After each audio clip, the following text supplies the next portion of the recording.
Togo, raquette de policiers sur nos routes, une plaie béante aux conséquences désastreuses. Pas question de tolérer encore davantage ce que Kossi Sodji appelle perceptions illicites des forces de l'ordre et de sécurité sur nos routes. Le 2 juillet 2024, le commissaire directeur général de la division de la sécurité routière, DSR, est monté sur ses grands chevaux sur les ondes de la radio Taxi FM Malomé. À travers des témoignages et des dénonciations, nous réalisons que la surconscience professionnelle de certains agents jette le discrédit sur toute une institution. Ces raquettes entrent dans ce que nous appelons des perceptions illicites et contreviennent à l'éthique et à la déontologie de notre profession. C'est un fléau que nous devons combattre et nous le combattons, a-t-il martelé dans un premier temps, non sans accuser dans la foulée certains conducteurs qui encouragent cette pratique. Il est constaté que cette pratique est encouragée et entretenue par certains conducteurs. Les agents déployés sur les routes sont des fonctionnaires de l'État et sont payés chaque fin de mois. Dans ces conditions,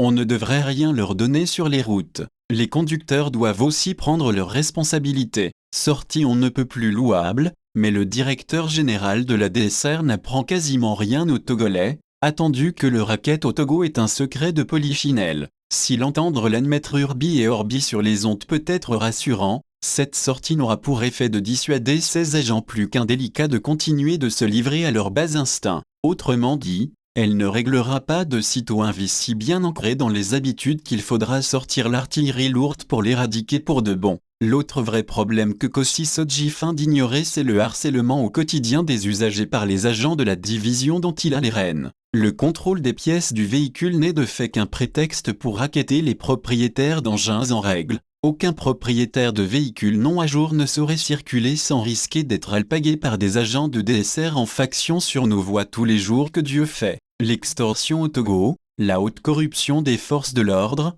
c'est cette créature de la mythologie grecque qu'on appelle Hydre de Lerne. Le commissaire Kossi Sodji n'a pas à se réjouir aussi vite, il n'a fait que trancher l'une de ses têtes, deux autres vont surgir une fois que l'euphorie liée à cette sortie sera retombée. Le commissaire Sodji a invité la population à dénoncer des cas de perceptions illicites d'argent sur les routes en saisissant les institutions compétentes, notamment l'inspection générale de la sécurité nationale, la direction de la sécurité routière elle-même, ou en contactant le numéro vert 1014, disponible 24h/24, soit. Mais cette solution n'a jamais fonctionné aussi bien qu'on l'aurait souhaité. Le combat contre le brigandage policier nécessite l'implication des premières autorités du pays. Cela passera par une campagne d'envergure nationale où on sentira Forg Nassingbe lui-même aux premières loges de cet engagement citoyen. Sans quoi, on continuera de se battre contre les moulins à vent. Le laxisme autour du racket endémique porte de lourdes conséquences avec des pertes en vies humaines au quotidien.